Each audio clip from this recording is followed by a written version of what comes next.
이제부터는 제가 일단 좀 사전에 미리 준비한 질문을 간단하게 한번 드려보도록 하겠습니다. 상당히 재미있게 책을 읽었는데, 아까 그 중에서 한 7장에서 나왔던 것 같은데, 그 상성 이동 가능성과 불평등의 대물 및 그 공존한다고 말씀을 하셨잖아요. 이게 상당히 모순적인 건데, 이 모순이란 말을 상당히 많이 쓰셨는데, 이게 한국 사회에서 어떻게 유지되는 것인지 이렇게 데이터 말고, 데이터로 이제 말씀을 하셨는데, 그런 뭐 내러티브나 이런 것들에 대해서 좀 설명을 해주시고, 이게 그러면 이제 노동자들의 계급의식 형성과 관련돼서 어떤 영향을 미치고 있는지, 신분 상승, 상승 이동하는 것과, 내 자식 뭐 이런 대물림 뭐 이런 것도 있지 않겠습니까? 노동자 계급의 어떤 계급의식 형성에는 어떤 영향을 미치고 있다고 보시나요? 예, 이게 제일 이제 첨예하게 나타나는 게 청년 세대한테서 이런, 이게 이제 집약적으로 나타나는 것 같아요. 특히 이제 모순적인 부분도 그렇고, 우선은, 부친의 직업지위하고 비교해갖고 자신의 직업지위가 상승했냐, 하락했냐 보면은 청년층이 그 하락했다는 의견이 제일 높습니다. 그리고 성공의 요인으로 보면은 본인 노력이 중요하냐, 출신 배경이 중요하냐, 그러면 출신 배경이 훨씬 중요하다고 하는 거죠. 이게 그때 노회찬 의원이 이제 그 얘기를 했는데, 정유라가 왜 돈도 실력이다, 뭐 그런 얘기를 했죠. 왜 억울하면 부잣집에서 태어나지, 뭐 그런 얘기를 했던 거죠. 그게 이제 잘 대변을 한다고 봐요. 그게 우리 사회가 이제 세습자본주의 단계로 접어들었어. 니들 그것도 몰라? 그 속에 살고 있잖아. 뭐 이거죠. 정유라가 그렇게 당당하잖아요. 그래, 나는 금수저 물고 태어났어. 뭐가 잘못됐는데 금수저 쓰는 게, 뭐 그럼 금수저 물고 태어났는데 흙수저 갖고 밥 퍼먹어야 되겠어, 뭐 이런 얘기를 하는 거죠. 그러니 그렇게 금수저 물고 태어난 애들이 그렇게 당당하게 이제 얘기를 하고, 그리고 전체 청년 세대들을 보면 거기에 대해서 굉장한 문제의식을 갖고 있잖아요. 그러니까 다른 세대보다도 이제 출신 배경이 중요하고 불평등이 대물림되고 있다는 걸 더 잘 체험을 하고 있는데, 그런데 이게 계급의식이나 이런 걸로는 발전하지 않는 거죠.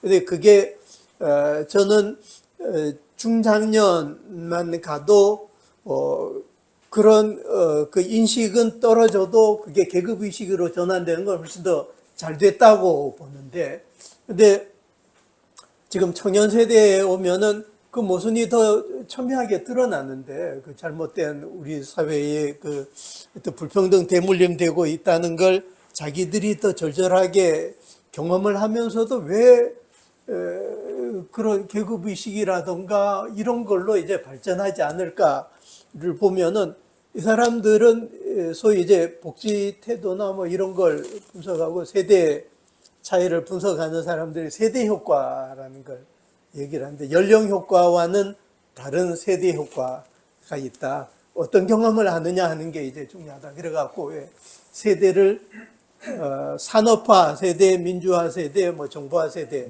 이렇게 나눌 때 그 정보화 세대에 이제 해당이 되는 거죠. 그러니 IMF 경제 위기를 우리는 어느 날 갑자기 두들겨 맞았지만, 얘들은 그 IMF 체제 속으로 태어나는 거죠.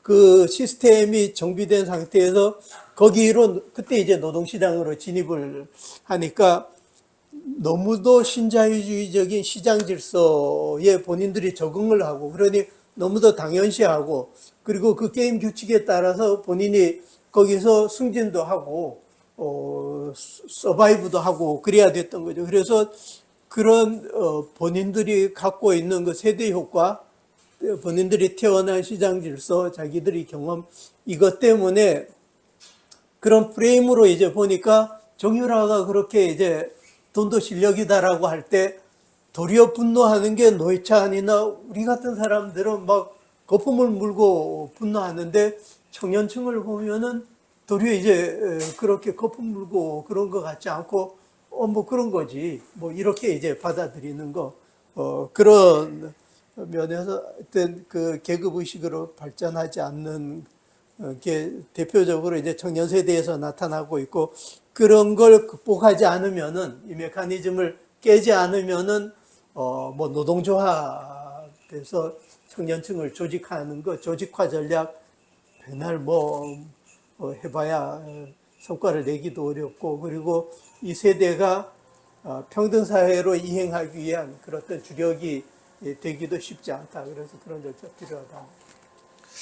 그 외환위기 때 청년이었던 20대들이 지금은 아마 다 성장해서 제가 알기로는 자식을 낳고 네. 교육을 시키고 아마 그렇게 하고 있는데, 그때 경험한 사람들이 저는 개인적으로 자식들한테 무슨 얘기를 할까 이런 생각이 들더라고요. 아까 말씀하신 뭐 이렇게 불평등 대물림이나 네. 뭐 돈도 능력이다 이런 것처럼 자기들이 그 IMF 때 겪었기 때문에 그 자식을 가르치는 데 있어서 더 그런 게 유난스럽지 않을까. 왜냐면 저는 지금 MZ 세대 이거 저는 정확한 얘기는 아니지만 청년 세대 얘기할 때 지금은 이제 MZ 세대를 얘기하잖아요. 그랬을 때 그런 것들이 좀 영향을 미치지 않았을까? 부모로부터의 받는 교육? 그런 생각이 좀 들더라고요. 부모도 다 이제 똑같은 부모는 아닌 거 같고, IMF 네. 위기를 이제 겪은 그 부모들을 보면은 어쨌든 그 사람이 피고용자였다면, 임금 노동자였다면은 그 IMF 경제 위기 타격으로부터 자유롭지는 않았겠죠. 그러니 그 사업장과 그 본인이 그 경제 위기 타격을 입어갖고 직장에서 뭐 직업 이동에 있었다거나 뭐 잘렸다가 다시 이제 노동시장으로 다시 복귀를 했거나 이런 사람들이 있고, 아니면은 IMF는 겪었지만 자기는 잘 살아남은 케이스가 있죠. 그래서 똑같이 IMF를 경험을 했어도 타격을 받지 않고 그대로 살아남았느냐, 아니면은 그때 타격을 입었다가 다시 이제 재생했느냐에 따라 갖고, 그 재생한 사람들이 도리어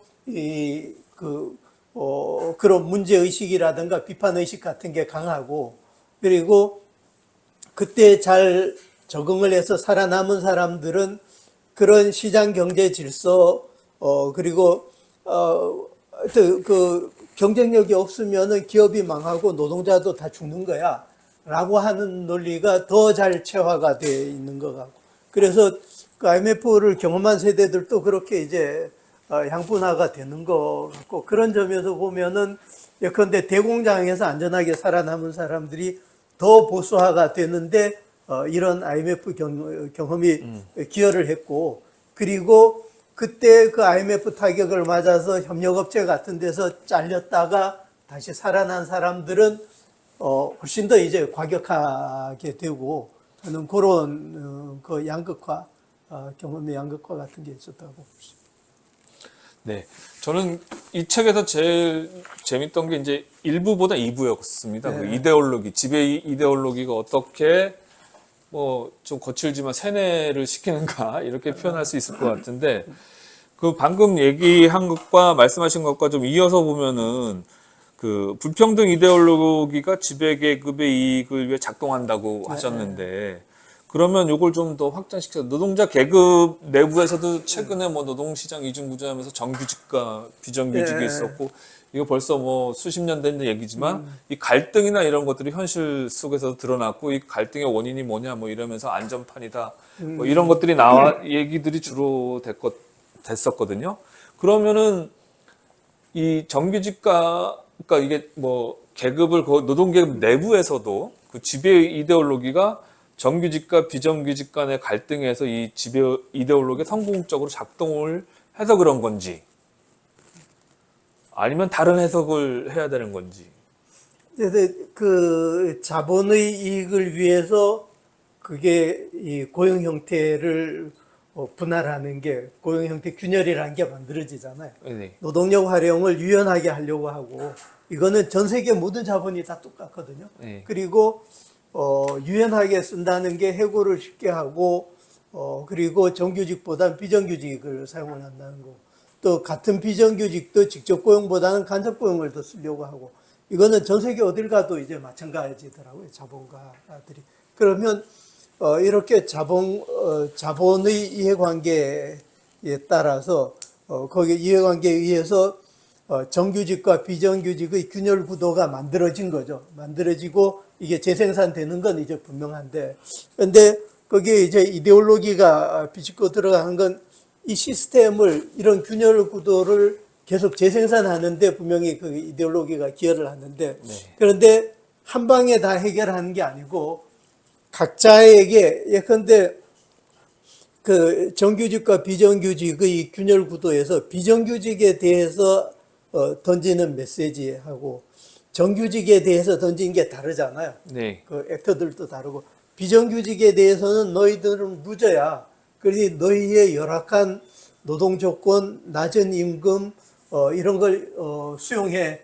그게 싫으면 넌 그냥 가서 굶어 죽어. 뭐 나가. 뭐 이런 거잖아요. 그러니 굉장히 실력주의 프레임으로 이제 비정규직을 훈육을 하는 거죠. 네. 디시플리닝을 하는 거고 정규직에 대해서는 그러면은 정규직은 너희는 승자야. 그러니 우리가 너희를 충분히 먹고 살게 해줄게. 그리고 어디 가서 꿀리지 마. 자랑스럽게 야 어디 가서 노동귀족이라 그러거든. 너희는 금메달리스트라고 자랑을 해. 뭐 이렇게 얘기를 해야 되잖아요. 근데 그게 아니라 또 정규직에 대해서는 보수 언론 같은 걸 동원을 해갖고 정규직의 고임금 또 임금 인상 노력 이런 거를 노동 귀족으로 이제 그 비난하는 걸 또 하는 거죠. 그래서 결국 그러면은 자본은 뭘 얻냐? 분할 통치를 그렇게 해서 하는 거죠. 정규직과 비정규직. 그리고 정규직은 언론에서는 두들겨 맞지만 실리를 챙기잖아. 임금은 계속 고임금을 받고 그러니까 생산 현장에서의 이 원청 예컨대 대공장의 원청 자본과 정규직 노동자 사이의 담합 구도가 이렇게 형성이 되는 거죠. 그러면 언론이나 정부나 경제단체들은 원청 자본이 피해자인 것처럼 얘기를 하잖아요. 이 현대자동차 노조가 계속 고임금 타령하고 뭐 그래갖고 막 현대자동차도 죽을 맛이다. 그러는데 진짜 현대자동차가 죽을 맛인가 그렇게 피해를 입어서 피해를 안 입잖아요. 그 피해는 협력업체 이윤율로 협력업체의 이윤을 잡아먹잖아요. 그러니까 한국은 다른 나라들보다 뭐 서구 아까 예를 들었던 나라들보다 대기업 중소기업의 이윤율 격차가 더 크거든요. 큰 게 그 수치들도 이제 그렇게 나왔던데 예컨대 또 자동차 산업 같으면은 그 부품 가격이 독일보다 한국이 훨씬 싸다는 거예요. 그런데 그 싼 게 그 격차가 그럼 어디서 나오냐? 지금 원자재 가격 이 소재들의 가격은 이 세계 시장이 세계화되어 갖고 국가 간의 차이 이런 게 거의 없다는 거예요. 소재 가격은 그래 중간재 가격도 차이가 있을 수 없다는 거죠.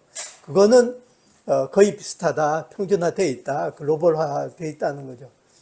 그러면 남은 원인은 인건비 차이인 거죠. 협력업체의 인건비들에서 한국의 협력업체 인건비들이 독일이나 스웨덴의 협력업체 인건비보다 훨씬 낮고 그 격차인 거죠. 그러니 현대차가 자기들이 이제 뭐 임금교섭에서 정규직 노조한테 뭘 양보를 하면은 협력업체에서 그걸 이제 만회를 하고 그럼 협력업체로 가면 협력업체에서는 임금을 낮게 깔아갖고 그걸 보상을 받는다는 거죠. 그래서 결국은 이런 시스템이 계속 굴러가는 거는 정규직과 비정규직의 그 불평등, 대기업과 중소기업의 이윤율 격차 이런 불평등 구조들을 그대로 재생산하는 거고 그런 점에서 그 불평등 이데올로기, 지배계급 이데올로기가 전체 시스템을 그렇게 잘 이제 작동시키고 있다라고 이제 할 수가 있습니다. 예, 일종의 비정규직과 정규직의 관계를 재생산시키는 데 이데올로기가 기여하고 있다 이렇게 작동하고 있다 이 말씀하셨는데 제가 이 질문에서 사실 저 개인적으로는 비정규직의 정규직 전환을 추구했던 문재인 정부가 했던 게 사실은 이 가장 뭐랄까요 가장 정점에 드러났던 것 같아요. 정규직과 비정규직의 문제가 단순하게 노동기족이 아니라 이번에는 공정성이라는 것까지 가고 뭐 한편으로 노동시장 내부에 있는 사람뿐만 아니라 취준생도 여기 또 붙고 이러면서 뭔가 다른 양상으로 간 것 같고 그래서 좀 더 키워지면서 옛날에는 정규직 하면 노동기족 얘기 나면 조용하게 있었는데 이제 공정성이라는 걸로 다 얘기가 붙으면서 뭔가 정규직들도 그러니까 개인 자격인지 모르지만 그 게시판 같은 데서 막 이런 얘기들을 하고 그랬던 걸로 알고 있습니다. 그래서 그러면은 느끼는 게 뭐냐면은 인국공의 사태는 그 공정성뿐만 아니라 이런 것들도 좀 어떻게 봐야 되는 것인지 좀 그런 부분에 대해서 궁금하거든요. 왜냐하면 제가 어제 TV에서 봤는데 그 인천국제공항공사가 공공기관 중에서 취업하고 싶은 기관 1위가 1위거든요. 근데 그걸 7년 동안 계속했대요. 그래서 이 취준생들이 인천국제공항공사를 보는 시각은 이 정도로 대단하구나. 그런 곳에 문재인 정부에서 그걸 1호로 하려고 했는데 거기서 그런 뭐랄까요 갈등이 유발된 거구나 이런 좀 생각이 들더라고요. 그래서 저는 실제 공공기관에 취직하려는 취준생 혹은 거기에 다니는 정규직은 왜 저런 생각을 할까 이런 게 좀 뭐랄까 궁금했다고 할까요? 그런 게 좀 있거든요. 그 인천국제공항을 보면은 비정규직 정규직 전환하는 걸 실제 힘으로 막은 게 정규직 노조였잖아요. 예, 네. 그런데 인국공의 비정규직 정규직 전환을 불공정하다고 비판할 때 보면은 그때 정규직 노조가 앞장을 서는 게 아니거든요. 보수 언론이라든가 이런 데서 동원하는 게 이제 취준생을 동원하는데 정규직 입장에서는 거기가 예컨대 이제 정규직 비정규직의 임금 격차도 엄청나게 이제 컸고 그리고 우리가 인천공항 들어가서 우리 눈에 보이는 노동자들은 거의 다 간접고용 비정규직이었잖아요. 네. 그런데 정규직의 입장에서는 비정규직 정규직 전환을 잘못됐다고 비판할 수 있는 근거가 없는 거예요. 그러니 취준생을 동원한 거잖아요. 아니 정규직 노조가 이 비정규직 정규직 전환을 막고 있는데 걔들의 입장에서 얘기하는 게 아니고 취준생의 취업 기회를 막는다라고 해서 그 비판을 하는데 그게 뭐가 잘못됐는지는 제 책에서 이제 다 얘기를 하니까 실제 정규직 전환하는 그 노동자들이 새로 만들어진 일자리에 가는 게 아니라 그 사람들이 하던 일을 그대로 하는 거거든요.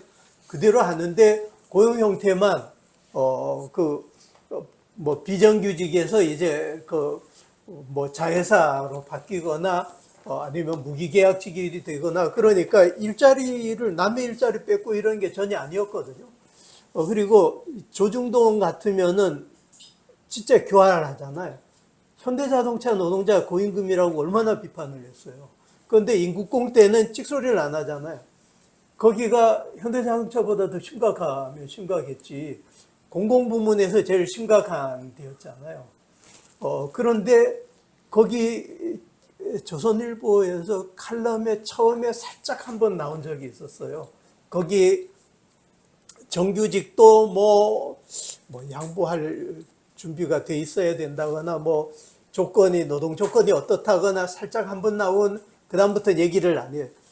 평소 같으면은 정규직을 현대자동차에 대입을 한다면은 비정규직 정규직 전환을 지금 하기 어렵게 만든 게 바로 정규직의 고임금 때문이야. 니들 토해내. 이렇게 비판을 해야 되는데 걔들은 싹 빼고 그렇게 하면은 이제 국민들을 이제 설득하기 어려울 테니까 취준생을 이제 동원을 해서 그런 거죠. 그래서 훨씬 그렇게 이제 교활하게 하고, 그런데 어쨌든 공공부문의 비정규직 정규직 전환 정책이 어쨌든 잘 안 됐고, 결과적으로는 민간 부문에 큰 영향을 못 미치게 됐고, 그래서 문재인 정부에 보면은 전반적으로 비정규직의 이제 규모와 정규직의 규모가 변화하는 걸 보면은 장기적인 추세가 거의 그대로 반영이 되거든요. 그래서 공공부문의 비정규직 정규직 전환 정책을 저렇게 요란스럽게 했는데 효과가 별로 이제 안 나타난 그런 거라고 이제. 교수님께서는 문재인 정부 시절에 비정규직 정규직 전환 정책이 요란스럽게는 했지만 효과는 별로 없었다. 네. 이렇게 생각을 하시는 거죠? 그러면은 그럼 전반적으로 실제 그 수치로 이제 그렇게 나타났고, 네. 그런데 제가 이제 인천공항 그걸 분석을 하면서 그런 얘기를 했는데, 비정규직 정규직 전환 정책을 취해서 신규 취업 기회를 잡아먹었다라고 하는데 그게 잘못됐다는 걸 여기 제가 숫자로 보여줘요. 비정규직 정규직 전환을 하면서도 신규 채용을 한 거는 그 이전에 이명박 박근혜 정부나 윤석열 정부보다 더 많이 해요. 더 많이 하고 전체 공공부문의 정원 현원도 문재인 정부 때 더 늘어나요. 근데 윤석열 정부 때는 그게 도리어 줄거든. 주는데 왜 이 취준생이라는 애들은 문재인 정부 때 비정규직 정규직 전환하면서 다른 한편으로는 신규 채용도 더 많이 했는데 그때는 그렇게 시끄럽게 비판하고 거품을 물다가 왜 윤석열 정부 들어와서는 공공기관의 그 취업 기회 자체가 줄어들었는데 왜 그때 찍소리를 안 하느냐, 뭐 이런 거죠. 그래서 그 앞뒤의 보수적인 정부들하고 비교하면은 비교 우위가 분명히 있죠. 간접 고용 비정규직도 어쨌든 공공부문의 정규직 전환 정책의 대상으로 이제 포함을 시켜 그런 건 진일보 했는데 결과적으로는 정책 효과 면에서는 크지 않았던 것. 그게 저는 자회사 방식이 문제가 많았다고 보는데 간접 고용 비정규직을 공공부문 비정규직 정책의 정책 대상으로 포함한 건 굉장히 잘한 거죠. 진일보 했잖아요. 그러면은 이게 민간 위탁이 된 걸 자회사로 전환을 하겠다. 그래서 고용 안정을 강화시켜 주겠다라고만 했으면은 박수를 쳤겠죠. 근데 그걸 이게 정규직이야라고 하는 순간 이거 완전 지록유마잖아요. 그리고 현대자동차나 이런 데서 다 이게 불법 파견으로 다 문제가 되고 있는데 그런데 왜 그걸 정규직이라고 부르냐. 그래 제가 이제 일자리위원회에서도 이건 잘하는 건데 왜 정규직이라고 불러갖고 이걸 비판을 받냐. 이거는 직접 고용 전환하는 것하고 자회사 방식으로 가는 것하고 분리를 해라. 근데 그걸 안 했던 거죠. 그래서 그때 이 현장에서 갈등을 엄청 많이 겪었잖아요. 이 자회사 방식을 둘러싸고.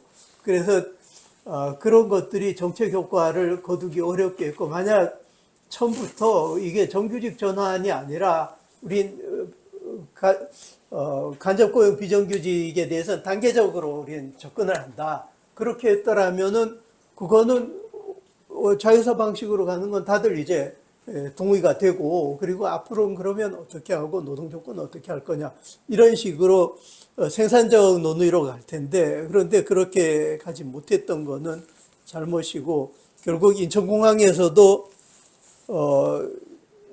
직접 고용 전환한 거는 2%밖에 안 되거든요.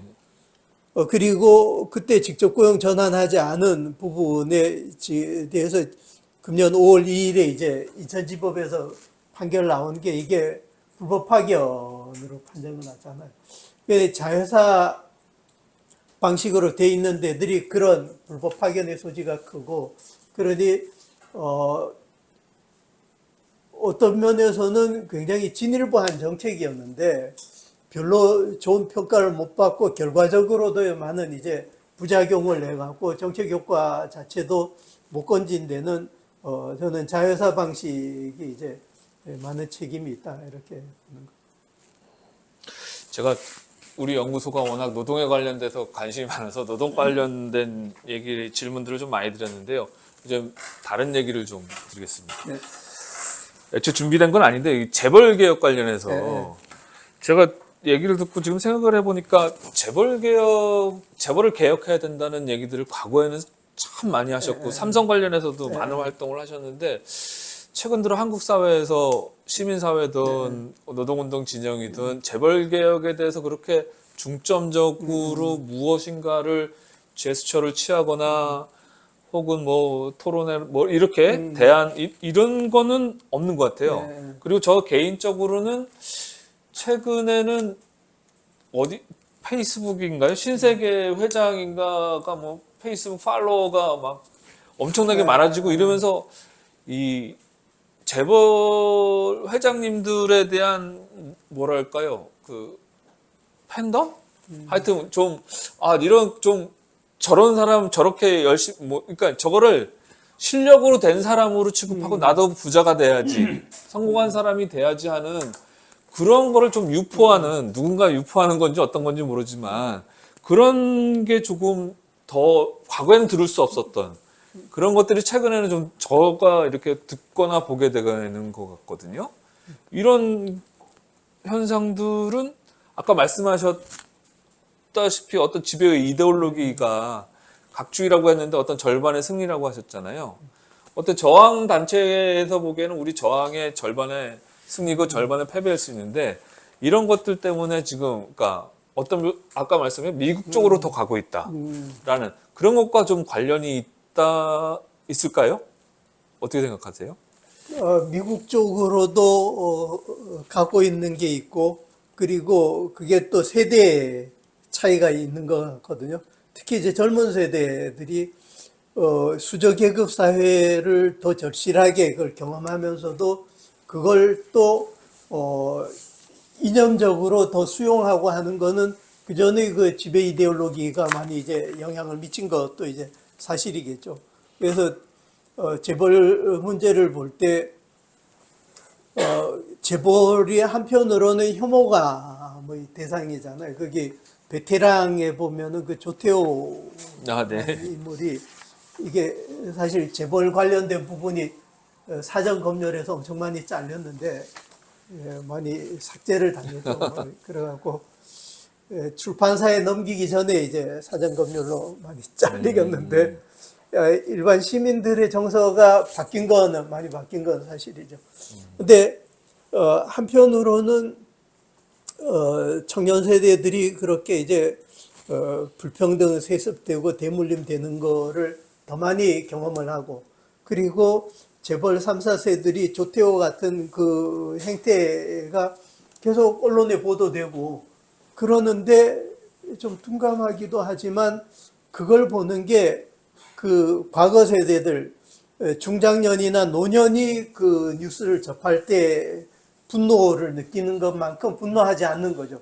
그거는 뭐 걔들은 뭐 여건이 되니 그렇게 살고 근데 나도 뭐 그런 여건이 됐으면 그랬을지 누가 알아 뭐 이러는 것들이 있고 다른 한편으로는 현실적으로 지들이 그렇게 재벌을 욕을 하고 그래도 결국 취업할 때 보면은 공무원 아니면은 대기업이 뭐 안전하잖아요. 안전하고 고용 안정하고 뭐 월급도 많이 받고 장래 전망도 좋고 그러니까 취업 우선 순위에서도 높고 그리고 걔들은 일자리를 만들어내잖아. 그런데 정치인이나 노동조합은 뭐 하는 게 뭐야 이런 비교가 또 되는 것 같아요. 그래서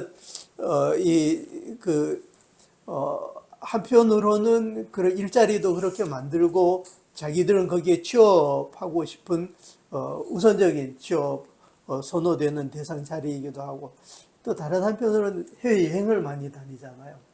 그럼 가면은 공항에 딱 내리면은 뭐 어디 파리나 스톡홀름의 중앙역 같은 데 가면 그 어마무시한 광고판들 보면 삼성 스마트폰으로 팍 이제 도배를 한 경우들이 많잖아요. 그런 걸 보면은 삼성에 대해서 막 쌍욕을 하다가도 사람들이 그거 보면 자부심을 갖기도 하고, 그리고 또 물어보잖아요. 뭐 이 갤럭시하고 뭐 애플하고 비교해 보면 차이가 어쩌고 저쩌고 뭐 이런 얘기들 하고, 그러니까 일종의 그 국가의 자존심을 채워주는 것, 자부심을 만들어주는 게 다른데 다른 주체가 뭐가 있냐. 재벌은 그래도 그거라도 하지 않냐 하는 그런 또 평가도 있는 것 같습니다. 그래서 좀 복합적인 것 같아요. 그래서 한두 개의 요인만으로는 해석이 될 수 없는 상황이겠죠. 보통 그 시쳇말로 해외여행 가면은 갑자기 국뽕이 찬다고 그런 말들도 하던데 아마 그런 게 있겠죠. 또 질문 드릴 게 그 자본주의 국가 중에 좀 덜 불평등한 국가가 있을 수 있다 이러시면서 제가 보니까 미국 모델을 이쪽에 놓고 스웨덴 모델을 이쪽에 놓고 이렇게 비교를 하시는데 그 뭐 산별 이렇게 하면서 독일 모델도 있고 뭐 옛날에는 노르웨이였나요? 뭐 삼각형 뭐 황금 비율 뭐 이걸 덴마크 이런 얘기도 했었지 않습니까? 근데 조 교수님은 왜 이렇게 투질간 스웨덴 모델을 이게 한간에서 이 스웨덴 모델이 어차피 저게 하면은 좀 그래도 덜 불평등한 어떤 시스템을 갖고 있다 이렇게 생각을 하고 요거 좀 맞춰보자 조건이 우리가 여기서 좀 뭐 좋은 건 취사 선택하자 이런 생각을 하시는 것 같은데 왜 그러신지 좀 궁금해서요. 일단 시장 경제 모델을 이제 비교를 하는데 시장 경제 모델 4개를 비교하는 건 그거는 이제 그런 유형화는 많이 이제 받아들이고 있는 거고, 그 모델 4개 가운데 지중해형의 전형적인 국가가 어디냐, 그거는 스페인이냐 아니냐 하는 건 논란이 좀 있는 것 같고, 그래도 스페인을 많이 지적을 하는 것 같아요. 그런데 지중해형 모델의 전형적인 국가가 어디냐 하는 거는 덜 관심을 끄는 것 같아요. 나머지 3개가 많은 관심을 끄는데, 그거는 그래도 나름대로 성공한, 경제적으로 성공한 국가들이 있고, 그래서 그때 그 시장 경제 모델 그 3개의 전형적인 국가들로 많이 이제 언급이 된 게, 영미형은 압도적으로 미국이고, 그리고 스칸디나비아형은 스웨덴이 많이 언급이 되고, 대륙형에 대해서는 상대적으로 독일이 이제 많이 언급이 되는 거죠. 그래서 저는 이 시장 경제 모델 국가들을 뭐 10개, 20개를 놓고 비교할 수가 없잖아요. 네. 도표 만들기도 그렇고 비교 설명하기도 그렇고 난삽하고 4개를 딱 찍어서 하는데, 그래서 그 3나라, 4나라를 그렇게 찍는 거는 뭐 내가 특별한 건 아니고 대체로 다 그렇게 가는 것 같아요. 최근에 그 하여튼 캐피털리즘스 컴페어드라는 책을 존 바우만이 썼는데, 그걸 쓴 게 미국 사람들은 미국만이 유일한 사회경제 모델인 줄 알고 있다. 그런데 다른 성공한 사회도 있다. 그럴 때 그 2개의 예로 이제 스웨덴, 독일을 들고, 그래서 이 3나라를 이제 비교를 하거든요. 그래서 이제 스칸디나비아 모델의 전형적인 국가로 이제 스웨덴 예를 들었고, 그렇게 하고 있고, 그리고 독일식과 뭐 다른식 뭐 이런 거, 스웨덴, 스칸디나비아 모델과 대륙형 비교를 하면은 어쨌든 평등의 가치나 다른 기준들을 많이 봐도 양극단이 스칸디나비아형하고 이제 영미형으로 이제 대비가 되는 것 같아요. 그래서 그렇게 이제 많이 나누고, 스칸디나비아형 내에서는 그 보통 스칸디나비아 3국 하면은 노르웨이, 스웨덴, 덴마크거든요. 사실 덴마크는 스칸디나비아 반도가 아닌데, 그런데 북유럽 5개국 하면은 거기에 핀란드하고 이 덴마크, 핀란드하고 아이슬란드를 끼워요. 근데 아이슬란드 너무 작고 핀란드는 아마 그 인종이나 언어 이게 이제 이 스칸디나비아 3국하고는 좀 다른 것 같아요. 그리고 그 스칸디나비아 국가들을 보면은 스웨덴이 일종의 패턴 세터, 유형 설정자 같은 역할을 하거든요. 그리고 덩치도 크고 그런 거고. 그리고 저는 한국을 어차피 이제 우리가 외국을 연구할 때 벤치마킹하고 뭐 그러려고 하면은 기중 조건이 비슷하지 않냐. 해외 시장 의존도가 높고 천연 자원이 척박하고 뭐 그런 거죠. 그래서 제가 노르웨이 경우에 노르웨이의 복지 제도가 좋다 뭐 그런 저는 별로 신경을 안 쓰는 게 거기는 돈이 뭐 돈 없고 뭐 이러면 이해 당사자들이 머리 터지게 싸우고 교섭을 하고 하는 게 아니라 야 석유 좀 더 석유, 예. 뿜어와.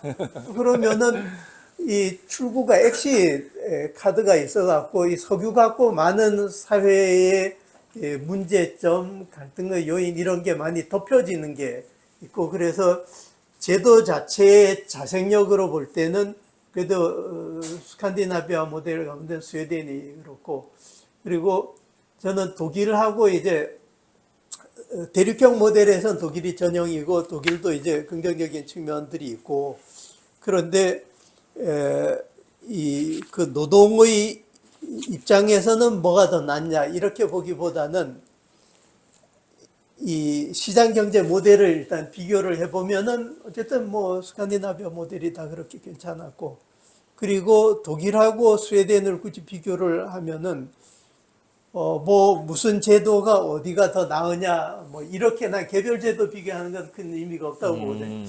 크게 봐서 어느 시장 경제 모델이 더 나으냐.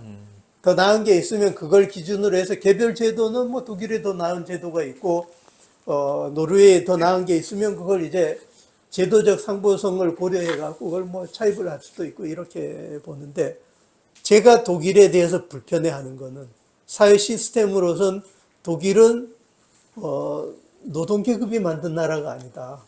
이거는 국가 권력이 만든 나라고 그리고 스웨덴은 어쨌든 노동 계급이 만든 나라고 그래서 독일보다는 어쨌든 스웨덴이 덜 불편하고 그리고 독일의 하여튼 국가 권력이 만들었다는 건 복지 연금제도 같으면 비스마르크가 복지제도를 다 만들었잖아요. 그리고 공동결정제 그거는 연합국이 만들었죠. 그런데 국가 권력이 독일의 제도를 만들 때는 적이 있었던 거잖아요. 비스마르크가 만들 때는 공산주의가 적이었고 그러니 공산주의로부터 노동조합과 노동자를 격리시키기 위해서 그런 제도들을 만드는 거죠. 그리고 연합국이 그 웍스 카운슬을 도입을 할 때는 독일의 자본이 다시 나치즘 같은 이런 극우 세력의 뒷돈을 대지 못하게 하려고 재벌을 이제 약화시키느라고 이제 그걸 끌어들였는데 그런데 그렇게 이제 그 한국보다 훨씬 나은 제도들이죠. 그런데 그런 제도를 설계할 때 걔들도 세심한 배려가 있죠. 그러니 노동한테 다 주는 게 아니잖아요. 비스마르크가 복지제도들을 만들 때 분할 통치를 하잖아요. 잘게 나누잖아요. 계급이 하나로 통합되지 못하게 하고 그리고 직장평의회도 그걸 공동결정을 노동조합이 하게 해도 되는데 별도의 기구를 만들어서 이해대변의 이중구조를 만들잖아요. 그런데 그 제도들이 독일에서 먼저 만들어졌거든요. 스웨덴은 사실 그 두 제도도 독일에서 보고 베껴요. 벤치마킹 하는데 스웨덴에 가면서 이게 맥락적 벤치마킹이 된 거죠. 가공이 된 게 연금제도 같으면은 이 노동 계급이 농민 계급하고 계급 연합을 하면서 농민이 그걸 이제 반대했던 거예요, 사실. 그래갖고 보편주의 복지제도라는 게 그래서 갔잖아요. 그리고 그 직장평의회 공동결정제 같으면은 그걸 독일에서 이제 가져가는데, 그런데 그걸 설계했던 스웨덴 에로의 이제 브레인들이 그 독일에서 연합국이 그걸 도입한 의도를 알잖아요. 그래서 직장평의회라는 기구를 안 만들고 노동조합이 대변을 하게 만드는 걸 했죠. 그러니 훨씬 강화돼요. 굉장히 노동을 파워풀하게 만드는 제도가 됐고 그런 거죠. 그래서 그런 점에서 이제 스웨덴의 제도들이 독일에서 베껴갔지만 훨씬 더 낫고, 그리고 노동을 현재 봐도 노조 조직률이나 단체협약 적용률 같은 걸 봐도 독일은 뭐 20%에서도 더 조직률이 떨어지고 단체협약 적용률도 40% 안팎인데, 사용자 단체가 노조보다 더 세잖아요. 조직력이 더 강하죠. 그런데 걔들이 회원 단체를 더 확보하는 과정에서 계속 이제 회원 단체를 키워야 되는데 탈퇴를 자꾸 하려고 그러니까, 니들 단체 협약을 받지 않아도 좋아. 여기 우리 그 자본가 단체에 남아 있으면서 단체 협약을 면제하는 거 우리 해줄 테니까 여기 남아.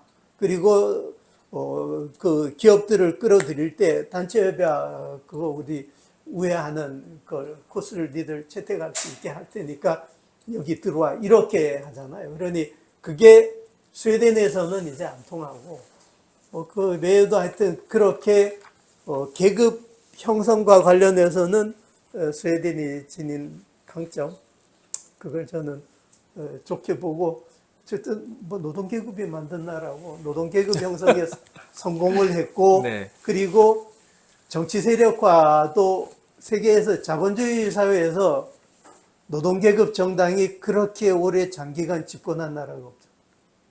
1932년 이후에 지금까지 전체 기간 가운데 70%를 집권을 했었으니까 노동계급이 만든 나라다. 근데 생각보다 우리 한국 노동운동이 스웨덴을 그렇게 썩 안 쳐주 독일에서 많이 유학해서 그런가요? 뭐 가져오고, 그리고 자본도 독일이 더 나은 측면이 또 있죠.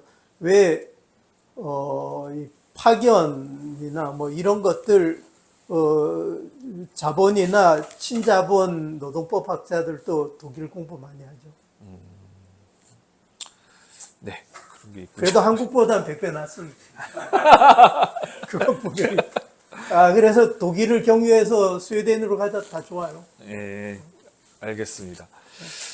그 마지막 질문, 제가 드리는 마지막 질문은 뭐 여기저기서 많이 들으셨을 것 같습니다. 뭐 이 책이 뭐 수저계급에 던지는 이제 질문이라고 했는데, 경제적 불평등이나 계급 불평등에 대해서 주로 다루고 있는데, 아마 불평등의 원인은 여러 가지가 있을 텐데 그런 것들에 대해서는 왜 언급이 없으시냐, 이런 얘기는 아마 많이 들으셨을 것 같아요. 그죠? 그 다른 뭐 북콘서트나 이런 데에서. 그래서 제가 질문은 첫 번째, 이런 경제적 계급 불평등이 다른 불평등과 어떤 연관이 있는지 뭐 하나 정도 예를 들어 주시고, 그다음에 두 번째는 한국 사회에서 계급 불평등 외에 좀 가장 뭐랄까요? 중요하게 다뤄야 되는 게 있는지 좀 한 두 가지 정도 그렇게 얘기해 주시면 돼요. 예, 다른 불평등 뭐 그렇게 보다는 저는 성차별 문제가 심각하다고 보고, 어쨌든 젠더하고 세대 이 문제가 중요한데 여기에서는 안 다루죠. 세대는 의도적으로 안 다루고 처음부터 뺐고, 젠더는 원래 처음은 들어가 있었는데 책을 두 개로 이제 분할하면서 뒷부분에 가서 이제 그 얘기가 많이 나오는데, 그런데 앞부분에서 이 성차별 얘기를 해놓고 뒤에 아무 얘기도 없이 이 책이 이제 끝날 수 있으니까, 그래서 이제 책을 두 권으로 나눠서 집필하자 이렇게 되면서 이제 여기서 뺐거든요. 젠더는 굉장히 중요하게 보고, 성차별이죠. 남성 여성 불평등인데 성차별이 되고 있고 가해자가 있고 피해자가 있는 게임이잖아요. 그래서 그걸 열심히 보고 있는데 그렇게 아주 쌈박한 그림이 잘 안 나오더라고요. 그래서 제가 예상했고 기대했던 것들이 잘 안 나타나고 예컨대 복지 태도 같은 걸 보면은 복지 예산을 늘린다. 예컨대 보육 하고 보건의료 그러면 당연히 여성이 남성보다 압도적 지지를 해야 되는데 안 그런 거죠. 그런데 서구 국가들을 보면은 여성이 더 높잖아요. 그 지지 의견. 한국은 왜 이럴까? 그런 거. 그래서 그런 설명하는 게 뭐 산뜻하게 된 거는 선행 연구들은 뭐 그렇게 제가 아직 다 찾아보지 못했는지 모르지만 물어봐도 체계적으로 잘 설명한 것들은 별로 많지 않은 것 같고 그래서 제가 이게 내가 본 자료들에서만 그런가 하고 한국 복지 패널도 분석을 해봤거든요.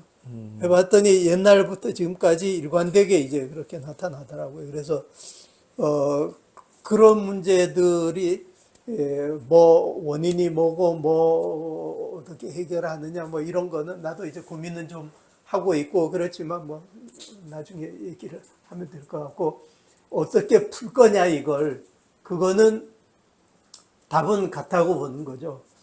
보편 사회 이익으로 본다면은 그러면은 노동계급의 이익, 노동계급 가운데 지금 정규직, 비정규직을 나누면 비정규직이 많고 그럼 여성과 비정규직 노동이 공유되는 그런 이해관계를 중심으로 해서 이제 평등사회 뭐 이런 프로그램이나 이행 전략 같은 게 나와야 된다 이렇게 이제 보는 거고요.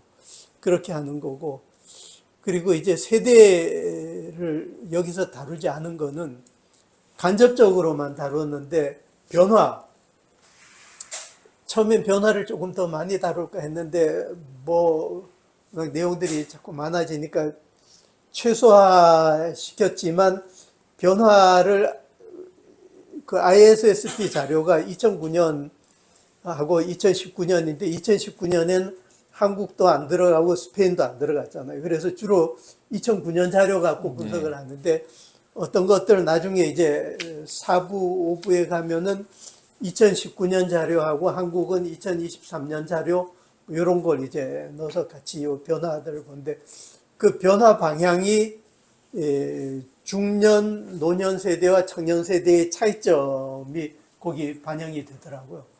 그리고 어떤 부분에서는 이 그 청년 세대와 이 중년, 노년하고 정반대 방향으로 이렇게 비춰지는 것도 있고 그래서 하여튼 그런 건 지금 흥미롭게 이제 연구를 하고 있습니다. 그래서 분명히 이 세습 자본주의로 들어가고 상승 이동 기회가 없어지고 하는 게 세대 차이에서 이제 팍 드러나고 있어요.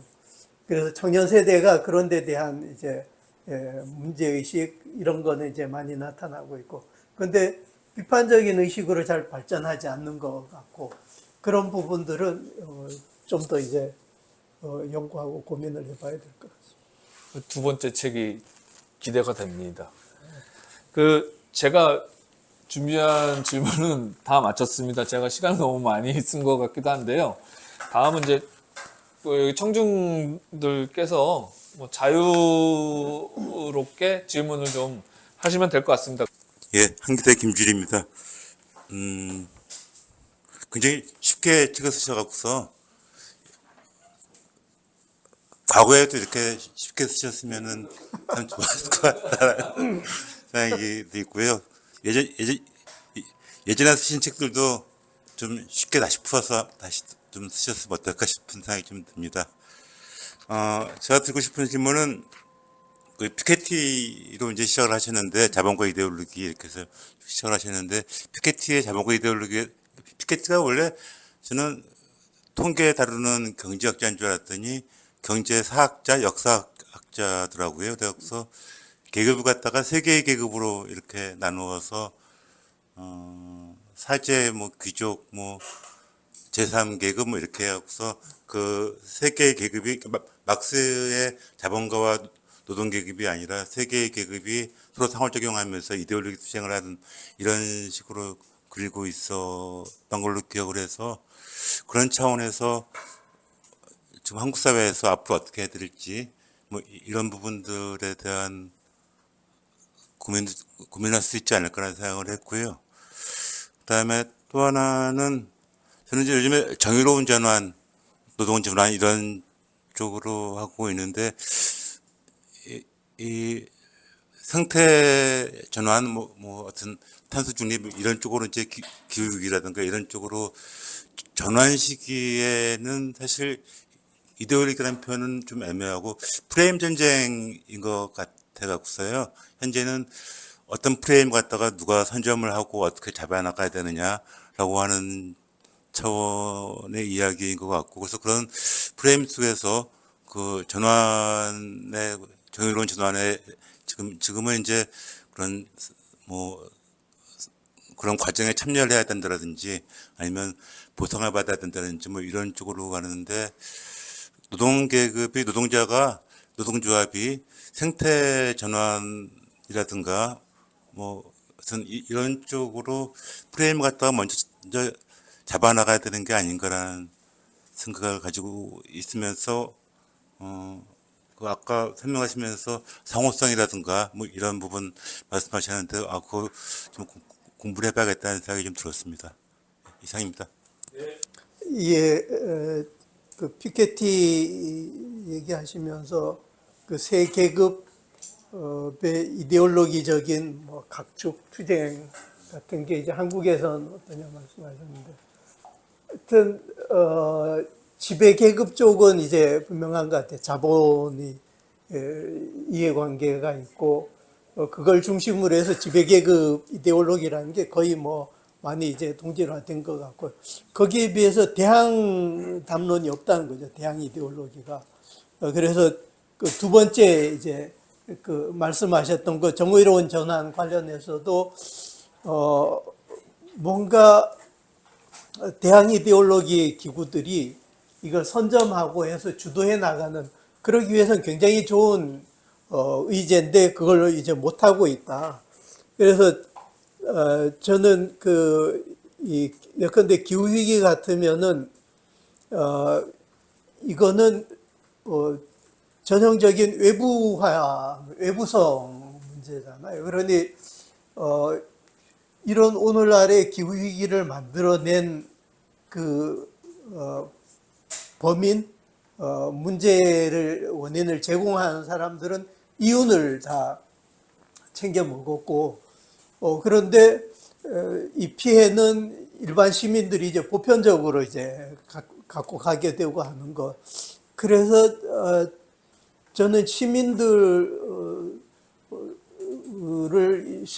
전체 시민들을 이제 피해자하고, 그러면은 뭐 탄소세가 됐건 뭐가 됐건 그런 식의 이제 그 생태 운동하고 하는 쪽에서 이제 제한하는 그런 것들 조세제도하고 같이 결부시켜 갖고 그런 걸 우리가 좀 치고 나갈 필요가 있지 않을까 하는 생각들을 합니다. 그런데 그런 논의가 주로 이제 기본소득 얘기하는 사람들은 적극적으로 얘기하는데 딱히 뭐 기본소득을 얘기해야 그게 되는 건 아니니까, 그래서 저는 그런 논의가 좀 필요한 것 같고, 그리고 이데올로기 투쟁 관련해 갖고는 그 굴드너가 이제 그런 얘기를 하잖아요.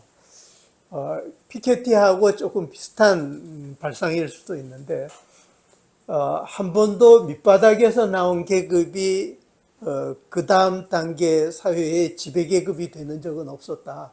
옆구리에서 튀어나온다 하는 거 아니에요. 그러니 노동계급이 다음 사회를 주도를 한다, 이행을 주도한다, 웃기는 소리다.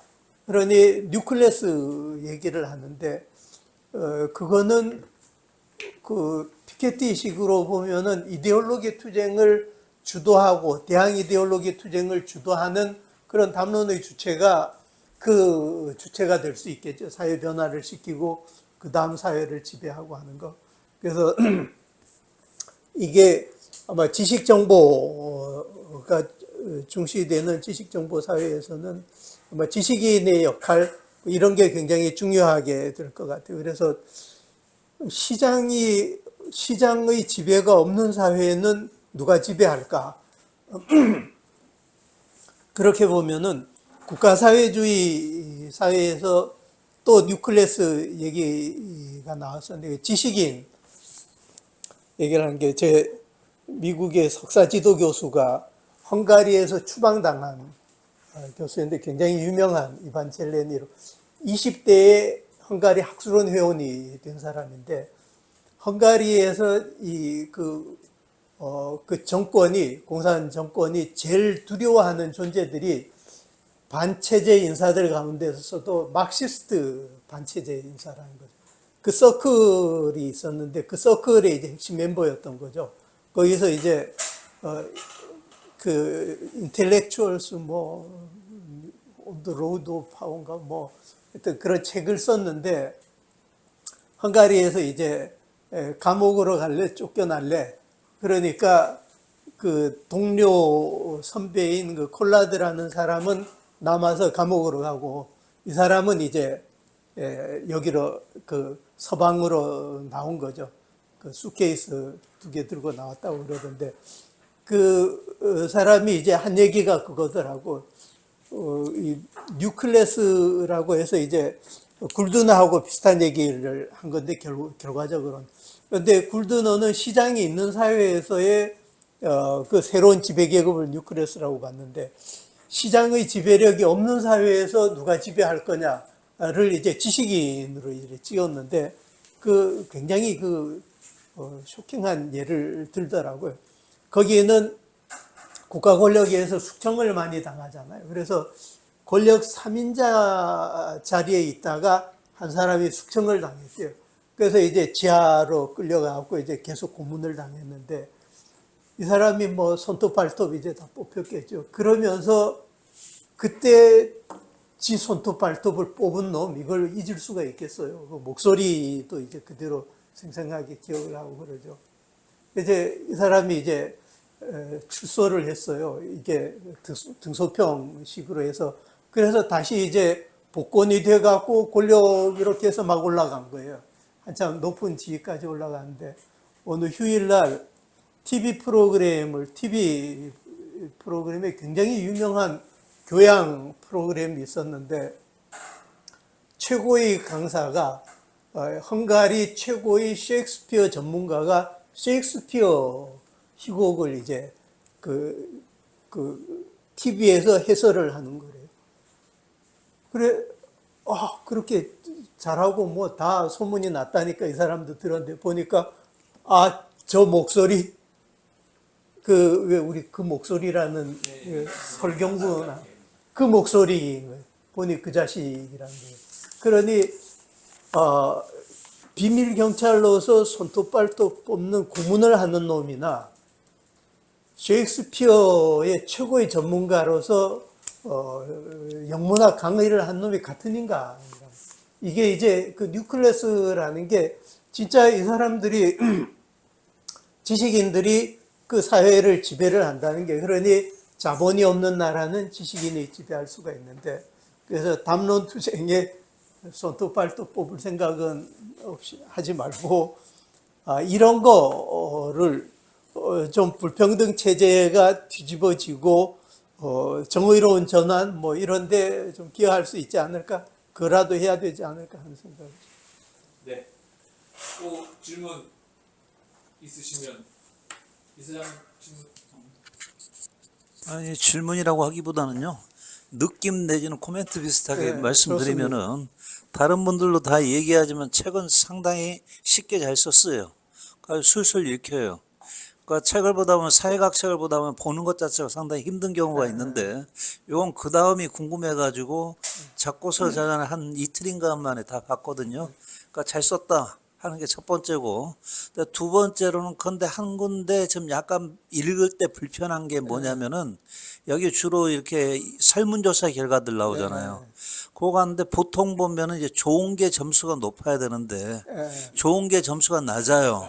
그다음에 그걸 거꾸로 뒤집어서 읽으려니까 그게 좀 불편하더라고요.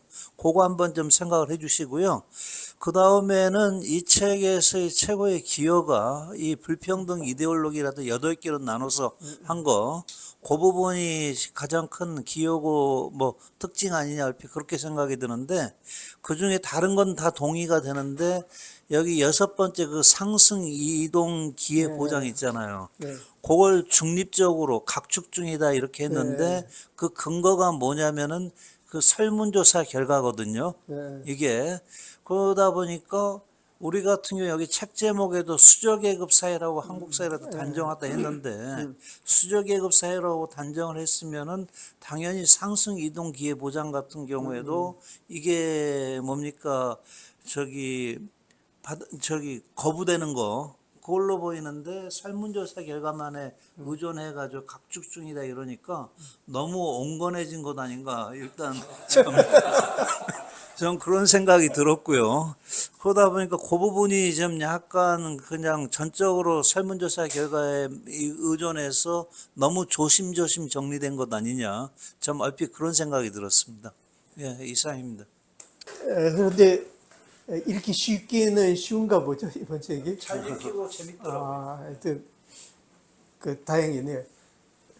그런데 아까 김주일 선생님은 옛날 책도 다시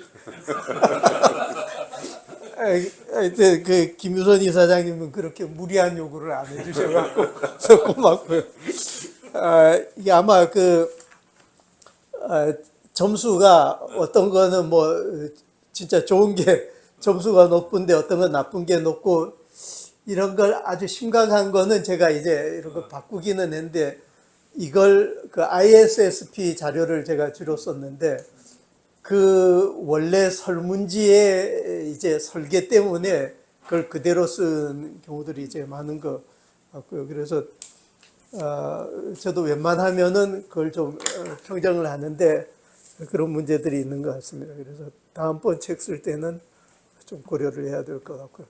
그리고 이 8개 하위명제 이거는 저도 이제 한치 앞을 잘 못 내다보는 사람인데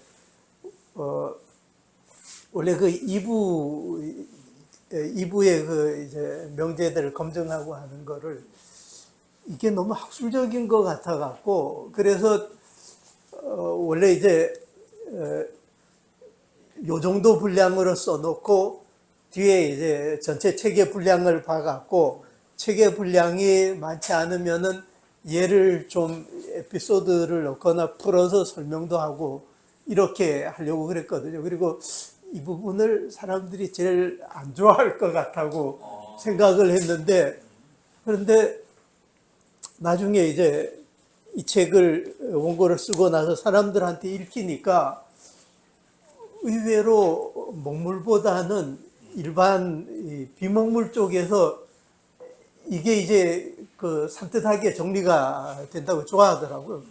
근데 책의 분량은 이제 너무 많고 그래서 이제 더 키우지는 못했는데 제가 이 수저계급 사회라고 하면서 왜 속에 그렇게 온건하게 갔냐 그거는 거꾸로 생각하신 건데 원래 온건 버전으로 이제 준비를 했어요.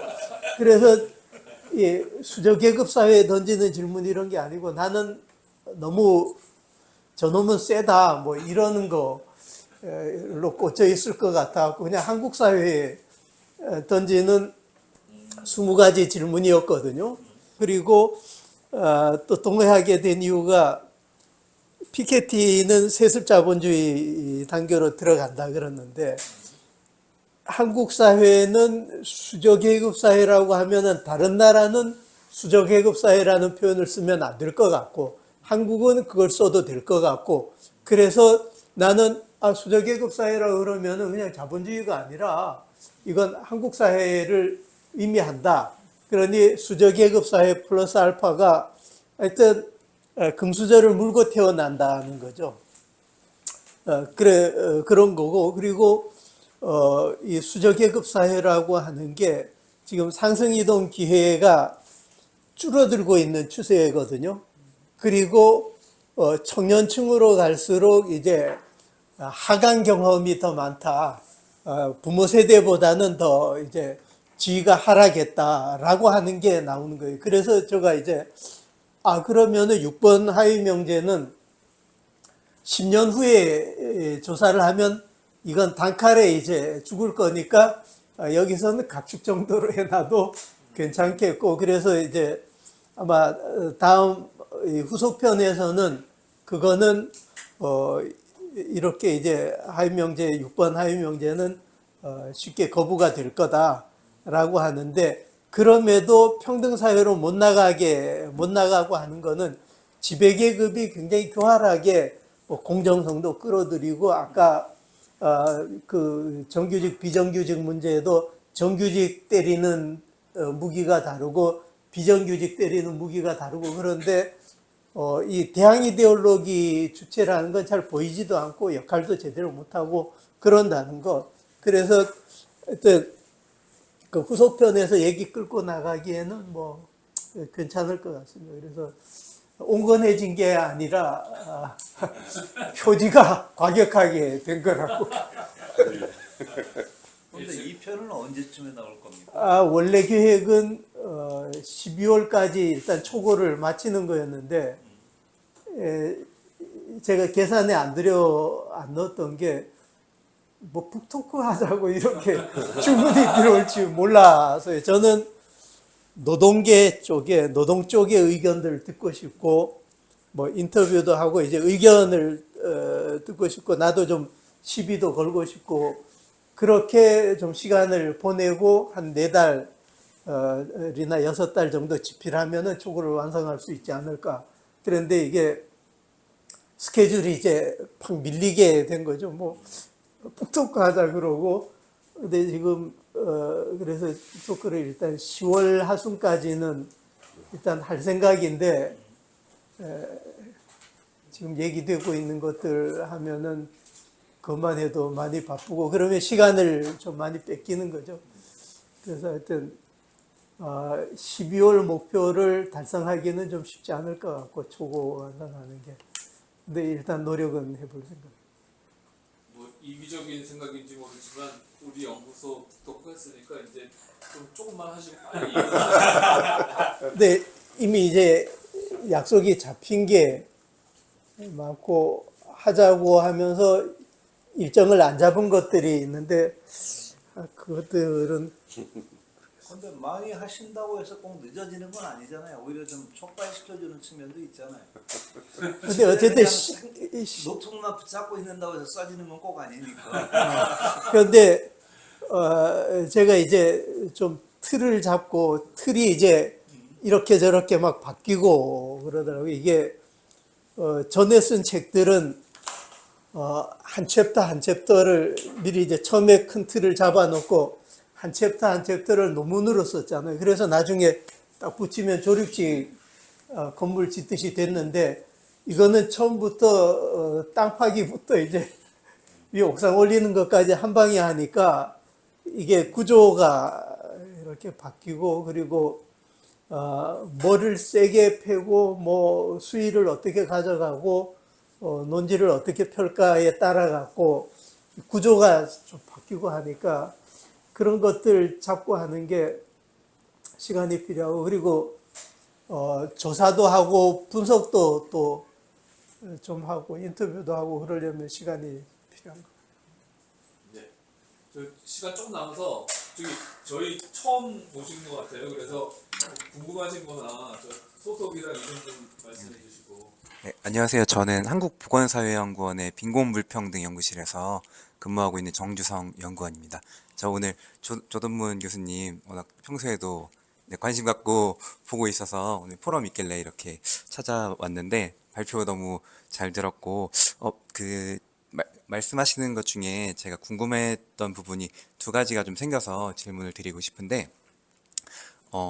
저 같은 경우에는 이제 관심 주제로 이제 복지국가 노동시장, 그리고 이제 미래 노동과 기계화과 자동화에 대해서 좀 관심을 갖고 있는데, 아까 처음 질문 때 말씀해 주신 계급의식의 형성과 관련돼서 어떤 세대 효과를 말씀해 주셨는데,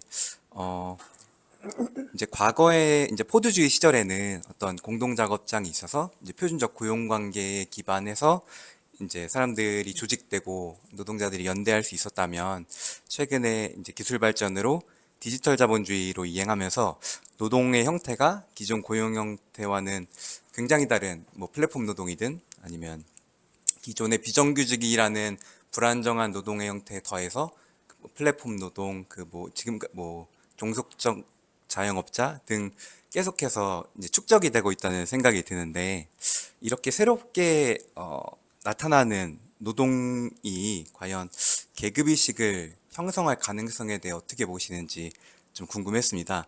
그리고 이들이 기존 노조가 이렇게 비정규직이든 플랫폼 노동이든 기존 노조에 이제 흡수되지 않았던 이들에게 저 같은 경우에는 한국의 노조가, 저는 노동에 대해 이제 전문가도 아니고 정말 좀 되바라진 소리일 수도 있지만, 한국의 노조가 대기업 정규직 중심의 구조를 바뀌지 않는다면 향후 10년, 20년 안에 과연 살아남을 수 있을까 하는 좀 걱정이 들어서, 이들을 기존 노조가 받아들이기 위한 새롭게 조직할 전략은 혹시 어떻게 생각하시는지가 첫 번째 질문이었고요. 너무 길게 해서 죄송합니다.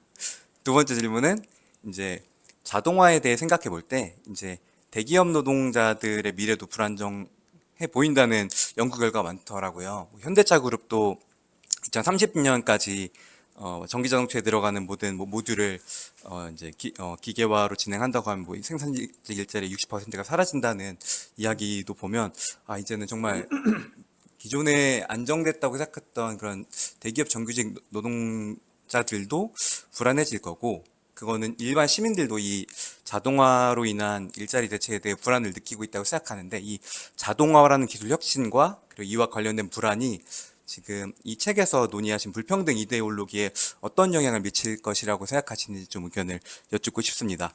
이제 대안 이데올로기가 새롭게 등장할지, 다 같이 불안정해지니까 다 같이 연대할 가능성이 있는지, 아니면 그 또 지배 이데올로기가 심화돼서 오히려 더 실력주의나 이런 쪽으로 가게 될지 질문을 드리고 싶습니다. 예. 근데 보건사회연구원에서 이렇게 계급의식과 노동조합 이런 거 관심 가져서 거기서 살아남는데 지장이 없는지. 저도 뭐 더 이제 나중에 여쭤보고 싶은 것도 있고, 나중에 연락처 좀 주시면 좋겠고요.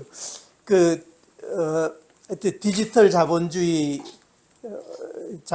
어쨌든 디지털 자본주의 단계로 이렇게 왔고, 그러면 한편으로는 이 플랫폼 노동 같은 게 이제 많아지는 게 뭐 하나의 추세고, 다른 하나는 생산 과정에서 이제 그 자동화 AI 뭐 이런 쪽에 활용도가 이제 높아지는 그 두 가지 방향으로 변화가 있을 수가 있는데, 플랫폼 쪽을 보면은 지금 굉장히 자영업자 마인드가 사실 많고, 그리고 그렇게 많이 분류가 돼 있고, 그런데 지금 대리라든가 퀵 들이 주로 이제 중심이고, 그걸 이제 더 많이 확산되는 데는 이제 크라우드워크 같은 게 있고, AI가 사용할 수 있게 자료를 입력하는 거 있잖아요. 그런 것들은 굉장히 이제 그 저숙련의 저임금의 이런 단순 반복적인 노동이 되겠죠. 그런 일자리들도 있고, 그리고 가사 노동 쪽도, 가사 돌봄도 이제 플랫폼이 이제 많이 확산이 되고 있고, 그래서 본인들의 계급의식도 발전되기 어렵고, 노동 자체도 모여서 하는 노동이 아니고, 또 리듬도 많이 다르고, 이 작업 공간도 일치하지 않고, 그러니 공간으로 모으는 것도 쉽지 않고, 대면적인 관계가 있어야 조직화가 이제 쉬운데요. 그래서 아마 계급의식이 발전하는 그 발달하고 하는 것도 쉽지 않을 거고, 기존 노조가 포용하는 거는 기존 노조 속으로 들어가는 거는 아니고, 이게 산별 형태로 이제 결합을 하게 되는 거죠. 그래, 현재는 주로 이제 공공운수 쪽이나 서비스 연맹, 뭐 화섬, 이런 쪽으로 지금 좀 조직화되는데, 그 플랫폼 노조들하고 우리 한국 비정규 노동센터가 이런 뭐 그 협력 관계 지원 서비스 지원하고 조직화 지원하고 뭐 하고 하는 것들은 이제 프로그램들을 우리가 개발을 하고 그런 노력들은 이제 하고 있습니다. 그래서 그 부분은 계급의식이 형성이 되고 조직화가 되고 그게 전체 노동운동 발전에 기여하는 방향으로 통합이 되고 하는 거는 많은 노력이 필요하고 전략이 필요할 것 같습니다. 그래서 그런 노력을 우리도 하고 있고 나중에 이제 도움이 될 만한 아이디어가 있으면 좀 알려주시고요. 그다음에 이 전기차 모듈화와 뭐 AI 같으면 AI가 원래 이제 주로 도입되는 부분이 서비스업의 지식노동 중심으로 이제 도입이 되다가 지금 AI가 로봇과 결합이 되어 갖고 그 BMW나 뭐 테슬라도 그렇고 이걸 직접 생산 현장에 도입을 해서 자동차 조립을 하겠다는 거잖아요. 그게 이제 구체적인 프로그램도 가져 나오고 그래서 제조업에도 이제 확산이 될 것 같고요. 그래서 예컨대 제조업의 정규직 일자리가 많이 없어지겠죠. 그러면 기존 정규직이 어떻게 되냐? 그 사람들은 정년 퇴임을 하거나 뭐 대충 그렇게 될 것 같아요. 그리고 그 대신 신규 채용은 안 하겠죠.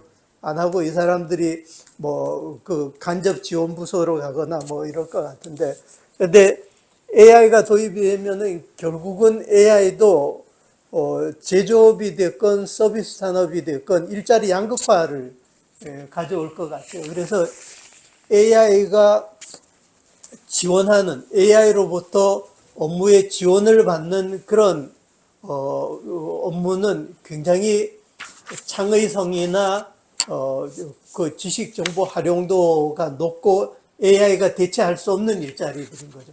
이런 거는 더욱더 고급화되고 또 노동시장에서 대체도 어렵고 노동 조건도 이제 엄청 좋아질 거고 거기에 비해서 그 중간에 있는 일자리들이 많이 이제 단순 반복적이고 그런 것들이 많이 없어질 것 같고 그 밑에 아주 이제 저임금하고 저숙련 일자리들이 아까 뭐 인형에 눈알 붙이기 같은 그런 식의 이제 디지털 워크, 크라우드 워크 같은 거는 도려도 이제 확대될 것 같고 그래서 결국 노동시장이 점점 더 양극화되는 것 아닌가. 양극화되는데 상층은 지금 제조업의 예컨대 완성차 대기업의 정규직 노동자들은 숫자가 많잖아요. 그런데 앞으로 노동시장 양극화는 상층 부분이 훨씬 더 지금보다는 엷어질 것 같은 거.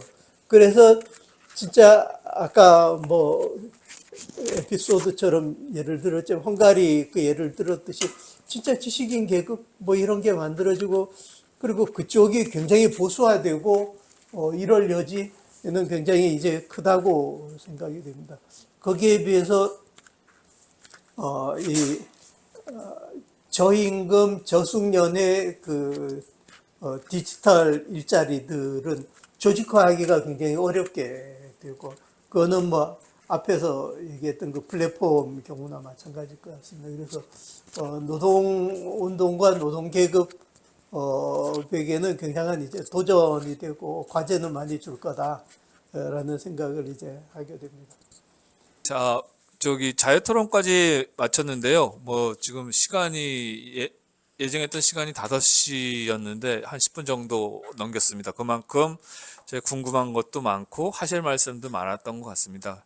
그래서 저는 개인적으로 이 책이 다른 분들도 또 노동조합 간부들도 많이 읽었으면 좋겠다 이런 생각이 들고 그 후속책이 더 기대되고 그 책이 나오면 다시 한번 이번에 노동조합 간부들이 많이 참석해서 좀 열띤 토론을 같이 할 수 있었으면 좋겠습니다.